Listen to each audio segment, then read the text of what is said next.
Noi venim din viitor. Inteligență artificială, revoluție tehnologică, blockchain, realitate virtuală, bani digitali, Internet of Things. Vreți să țineți pasul cu noile tehnologii care ne schimbă viața? Stați cu noi la emisiunea Noi venim din viitor, prima emisiune de radio din România despre secretele viitorului. Cu Mirel Bran și invitații săi la RFI România, în fiecare vineri de la ora 5:30 la 6 și în reluare sâmbătă după știrile de la ora 11. O emisiune oferită de BRD, Grup Societe Generale și La French Tech. Bine vă regăsim la o nouă ediție a emisiunii Noi venim din viitor, prima emisiune din România în care vorbim nu despre ce a fost, ci despre ce va fi. Sunt Mirel Bran și timp de o jumătate de oră vă propun să ne uităm la noi puțin pe dos, nu despre trecutul nostru, ci din viitorul nostru. Din acest viitor a ajuns în prezentul nostru ceea ce americanii numesc Digital Twin, adică geamănul digital. Imaginați-vă o uzină uriașă cu mii de oameni care asigură alte mii de procese. E ceva complicat. Uzina merge, dar sunt unele secvențe în procesele ei care nu merg la fel de bine ca celelalte. Cum le găsești? Cum le corectezi? Până la urmă, faci ce face toată lumea, adică faci ce poți. Însă întrebarea este, se poate face altfel? Adică mai bine? Da, se poate. Tehnologia poate face treaba asta mai bine. Cum? Automatizând procesele. Automatizarea pare ceva simplu.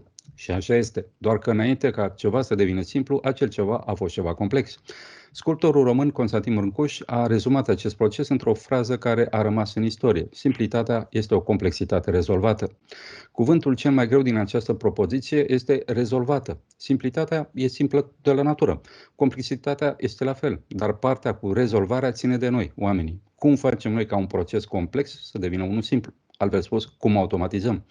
Revin la povestea cu geamănul digital. Avem așadar o uzină foarte complexă. Putem reproduce această uzină pe un calculator, adică îi facem un geamăn digital. Cum facem asta? Digitalizăm toate procesele din uzina reală și reproducem în acest fel uzina respectivă în spațiul digital. Acum avem două uzine care se află în aceeași uzină. Una este fizică, alta este replica digitală sau geamănul digital. Digital Twin, cum ar zice americanii. Iar acum o să vă întrebați, la ce bun să facem o replică digitală la uzina reală? Pentru că puteți să conectați geamănul digital la un algoritm de inteligență artificială. Ce este acest algoritm? Este un program digital care poate învăța singur analizând datele care îi sunt livrate.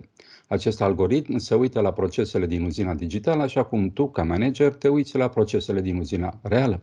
Și e posibil ca inteligența artificială sau robotul să vadă mai mult decât vezi tu ca om. E posibil ca inteligența artificială să descopere probleme pe care tu nici nu le vezi și să îți ofere soluții ca să le rezolvi.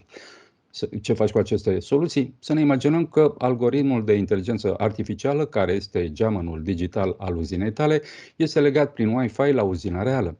Adică poate transmite în timp real la uzina reală informația nouă pe care a descoperit-o în uzina digitală. Dacă este suficient de automatizată, uzina reală poate implementa în timp real informația care este livrată din geamănul ei digital prin Wi-Fi. Pe scurt, uzina ta va merge mai bine cu ajutorul inteligenței artificiale. Așa cum a zis Brâncuș, simplitatea este o complexitate rezolvată. Probabil că în acest moment în care mă auziți la radio vorbind despre așa ceva, vă imaginați că povestea asta este una științifico-fantastică sau, în cel mai bun caz, este o poveste care se petrece în cele mai sofisticate laboratoare de cercetare americane. Nu, povestea asta se petrece în România, mai exact la Ploiești. Am fost acolo și am văzut cum în acest oraș din România se rescrie viitorul. Am invitat la această emisiune Noi venim din viitor pe Iulian Verga, tânărul din Ploiești care aduce în România magia geamănului digital. Iulian este la bază arhitect. Ce caută un arhitect în universul inteligenței artificiale? Stați cu noi o jumătate de oră și veți afla.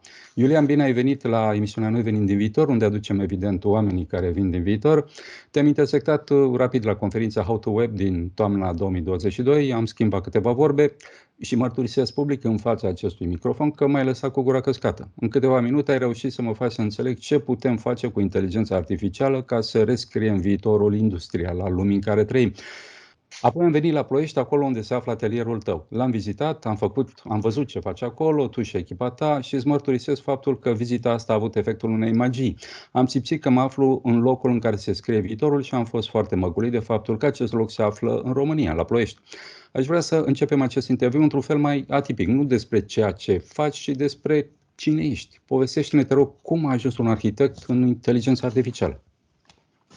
Salut, Mirel! A fost o adevărată plăcere să ne întâlnim în atelierul nostru din Ploiești.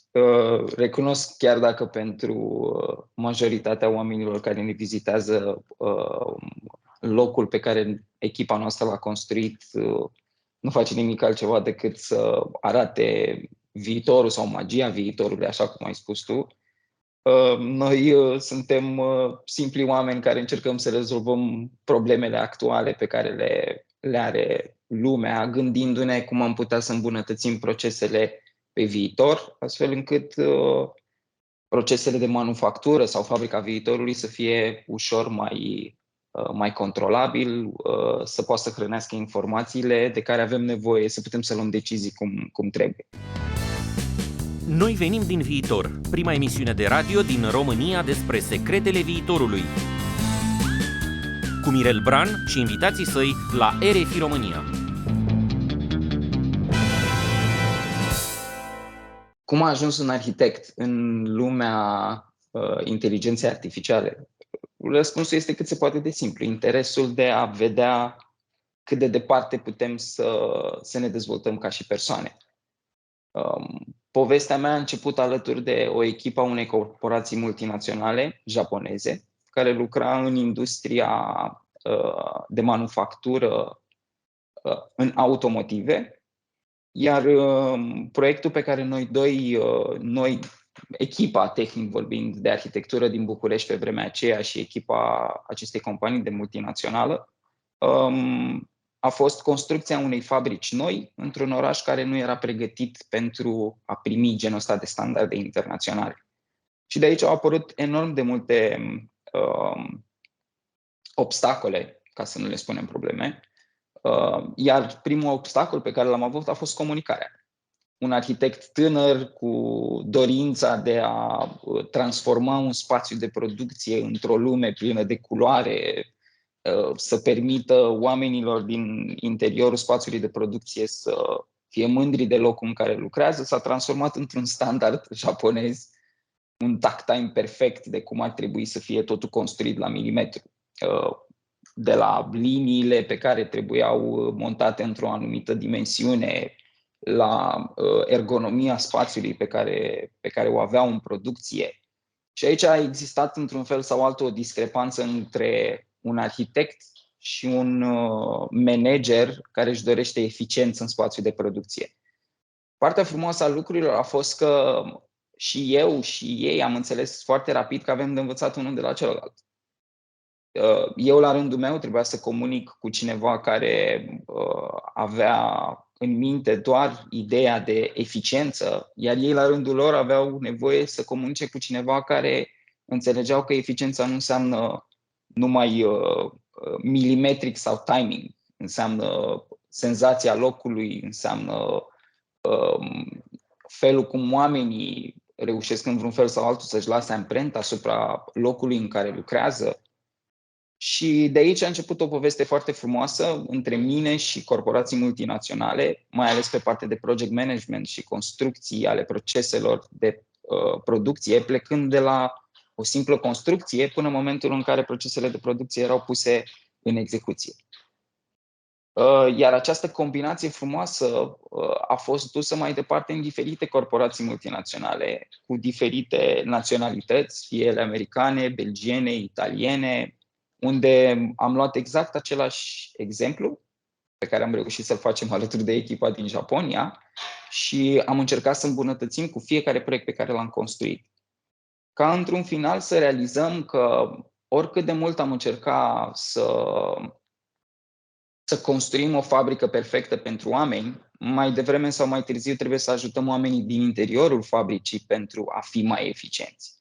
Iar acest lucru nu îl poți face cu sisteme integrate și ERP-uri care, într-un fel sau altul, pun presiune pe operator sau pe liderii de linie sau pe oamenii care lucrează în logistică, ci trebuie să-i ajutăm cu unelte noi care să le permită să obțină informații din spații de producție cât mai rapid și eficient cu putință, să putem să comunicăm cu o tehnologie în evoluție, iar această comunicare din nou este esențială pentru o producție.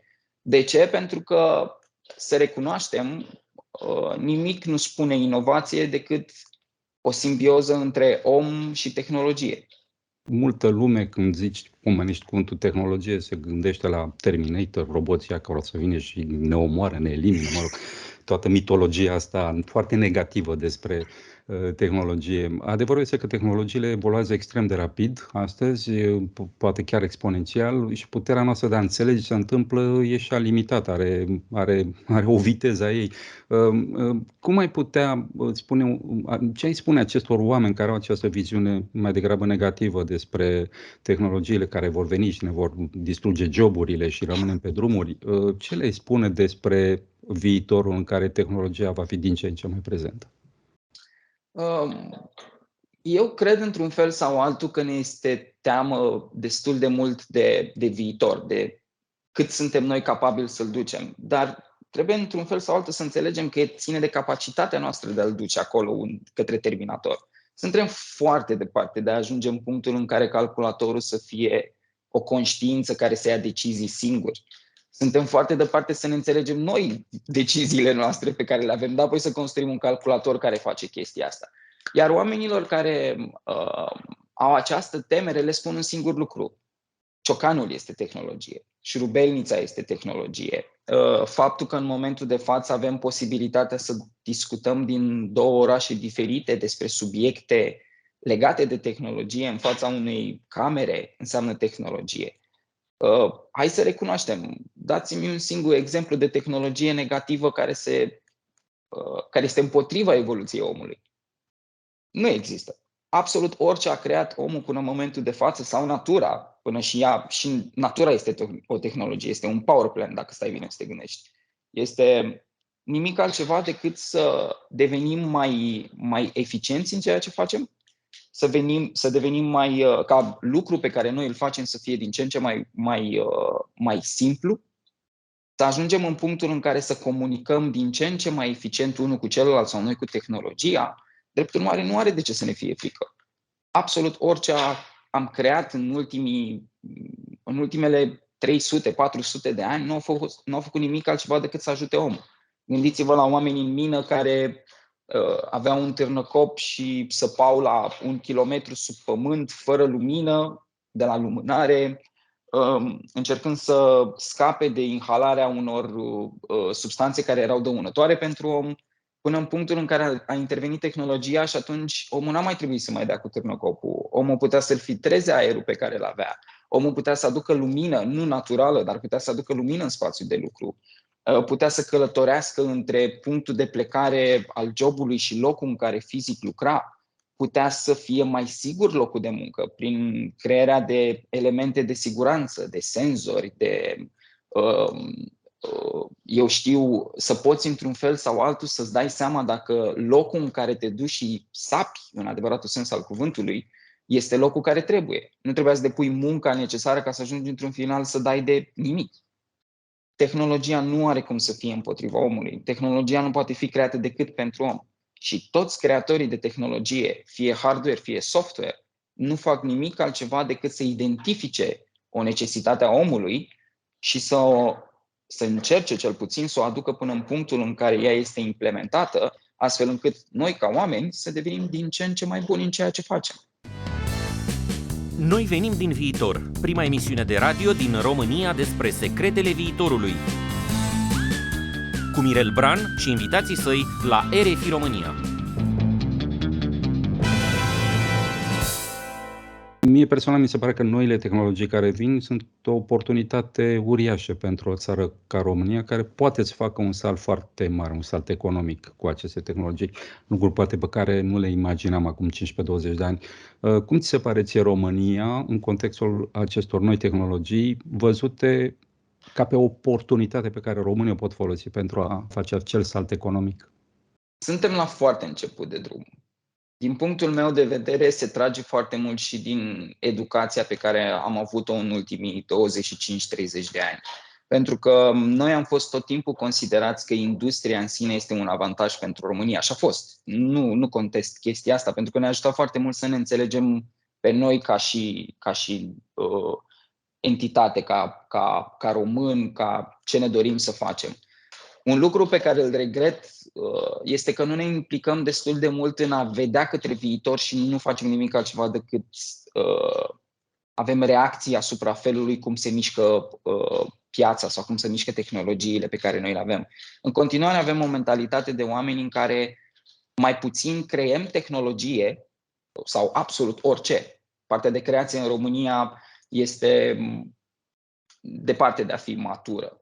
Și se trage probabil de la mentalitatea noastră de manufactură, de ideea că orice corporație multinațională care ajunge la noi trebuie să fim operatorii acelei fabrici.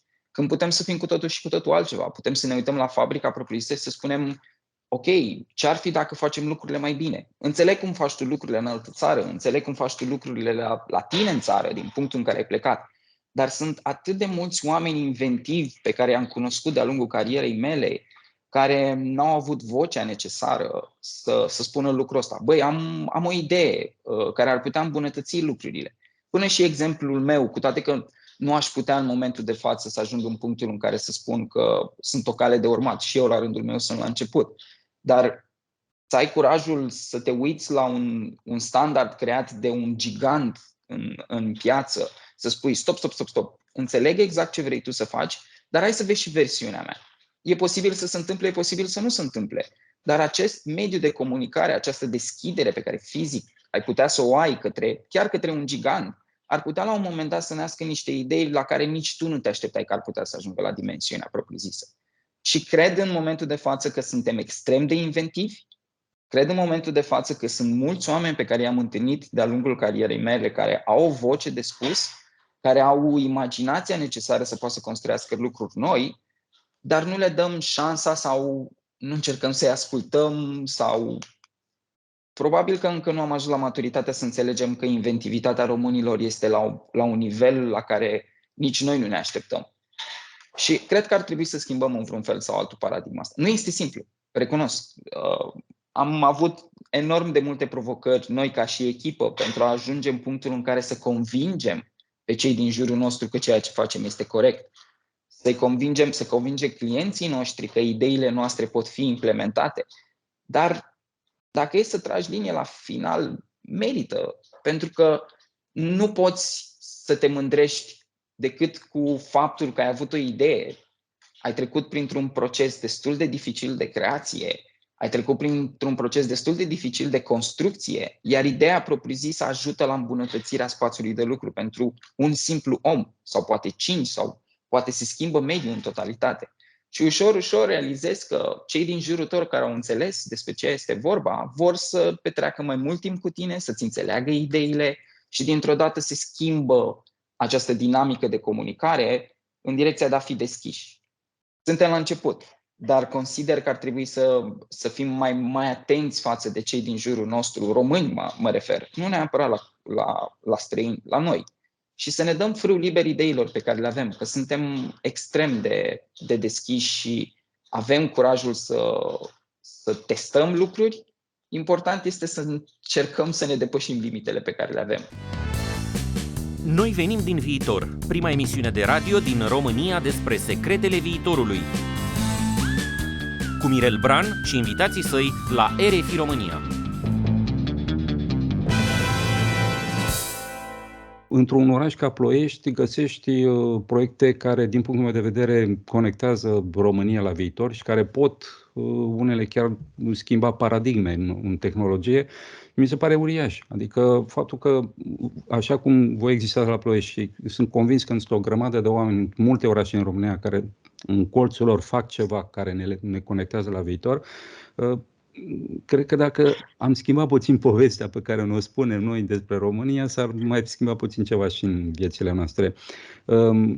Apropo de Ploiești, de locuri, un orășel în care, iată, un orășel nu chiar așa mic, un orășel mediu, dar în care se află proiecte foarte mari din punctul meu de vedere. Cum vezi tu Ploieștiul în contextul în care, nu știu, în Statele Unite ai un Elon Musk care se urcă pe Marte acum cu SpaceX. Cum vezi tu Ploieștiul, România, într-o lume în care, iată, cineva ne propune să ne mutăm pe Marte? Îl văd la fel ca Silicon Valley. Contextul în sine al locului în care suntem nu cred că este important, sincer să fiu. Nici dimensiunea orașului nu cred că este importantă, nici locația lui pe glob nu cred că este importantă. Pentru că sunt 100% sigur că majoritatea ideilor care au schimbat lumea nu au venit din locuri în care te așteptai. Au venit exact din locuri în care nu te așteptai. De ce? Pentru că noi înțelegem sistemul altfel. Un om care nu a trecut prin dificultățile unui orășel mic sau un om prin care a trecut prin dificultățile, dar nu avea idei mari într-un orășel foarte mic, este aproape imposibil să poată să viseze să ajungă pe Marte. Pentru că mai devreme sau mai târziu, până și ideile pe care le are Musk de a pleca de pe Pământ, are exact același impact pe care îl avem și noi în Ploiești. Noi am realizat mai devreme sau mai târziu că important este să te uiți la ce vrei să aplici, nu în locul în care ești. Iar dacă ideile tale sunt regionale și sunt construite doar în orașul în care trăiești, nu visezi destul de mult. Ar trebui ca impactul pe care ar trebui să-l ai să atingă pe toți cei din jurul tău.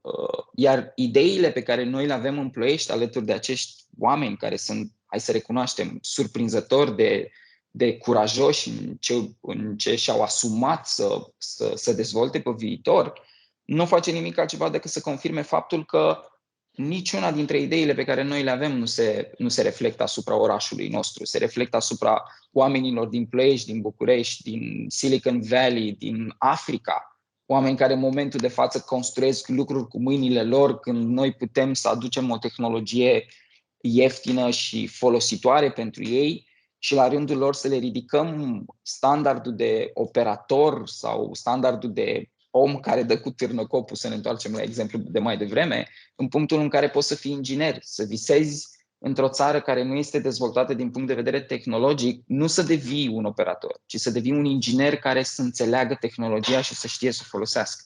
Nu consider că Ploieștiul este un oraș mic, datorită ideilor pe care le are.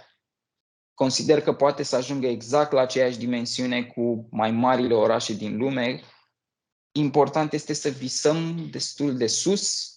Important este să încercăm tot posibilul ca acele vise să se îndeplinească și să ne folosim de absolut orice unealtă pe care noi avem în momentul de față ca acest lucru să se îndeplinească.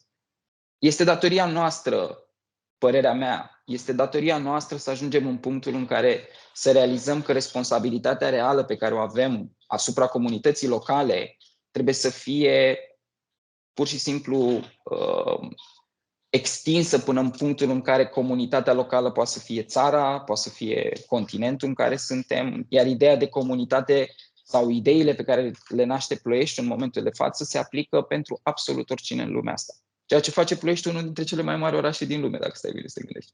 Da, cred că București o să ajungă sub vorbia Ploieștiului din punctul ăsta de vedere. Nu asta este intenția noastră. Spune-mi despre tine, știu că ai venit din zona artistică, nu? Ai studiat artele în liceu, te-ai dus către arhitectură, ok, și acum te duci către inginerie. Cum ai făcut? Care e motorul acestei alchimii, adică acestei călătorii din zona artistică în zona inginerească și tehnologică? Există un punct comun în absolut orice facem. Nu contează dacă vine din partea de inginerie, dacă vine din partea de artă, iar acel lucru este creativitatea. Iar eu consider în momentul de față că este un punct extrem de important pe care în care ar trebui să investim mai mult timp al nostru în direcția asta. Există aceeași creativitate în artă, există aceeași creativitate în arhitectură, în inginerie, în software, în hardware. Eu cred că punctul comun pe care îl are absolut orice industrie, mai ales în momentul în care vrei să faci ceva care să aibă un impact în timp, este creativitatea. Iar imaginația nu este nimic altceva decât este o capacitate a noastră care mă surprinde și pe mine, pentru că dacă stai bine să te gândești, ai putea astăzi să-ți imaginezi cum vei fi în următorii 5 ani de zile, iar astăzi să iei acțiunile necesare să transformi persoana aia pe care ți-o imaginezi în 5 ani de zile și să înveți lucrurile de care ai nevoie, să te uiți la tine ca și persoană și să construiești persoana peste 5 ani de zile. Ceea ce înseamnă că tehnic vorbind, te uiți în viitor. Faci parte din viitor, construiești viitorul astăzi. Iar răspunsul cred că este creativitatea. Cred că ăsta este punctul în care ne permite nouă, ca și oameni, să facem orice, nu contează dacă am terminat o școală de muzică și vrem să facem inginerie sau am terminat o școală de inginerie și vrem să pictăm. Este fix exact același lucru. Noi venim din viitor, prima emisiune de radio din România despre secretele viitorului. Cu Mirel Bran și invitații săi la RFI România. Am vizitat atelierul unde lucrați. Am înțeles că vreți să dezvoltați business-ul vostru la Ploiești. Ce urmează în parcursul vostru ca business? Ne-am ales un obiectiv extrem de greu de atins și asta ne încântă enorm de mult. Iar obiectivul pe care noi ni l-am ales este să ajutăm procesele de manufactură ușor să se îndrepte către ideea de automatizare. Prin diferite idei. Aș prefera dacă an de an avem interviul ăsta și vorbim mai mult despre lucrurile pe care le facem decât despre lucrurile pe care avem intenția să le facem. Obiectivul nostru ăsta este să ajungem în punctul în care nu să îmbunătățim manufactura, ci să schimbăm pur și simplu paradigma de manufactură. Să scoatem ideea de man din manufactură și să înlocuim cu tehnologie, astfel încât omul în sine, în spațiile de producție, să devină inteligent și eficient prin folosirea tehnologiei, nu prin aplicarea vitezei manuale pe care el o are pentru construcția unui produs.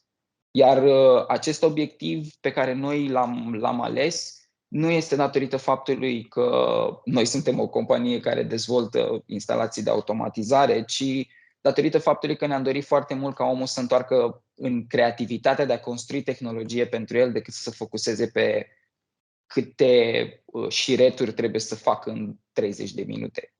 Știu că sună oribil, dar este complet adevărat. Ne apropiem de finalul emisiunii și, apropo de ce spuneai, mai am practic o ultimă întrebare. Zboară timpul foarte repede.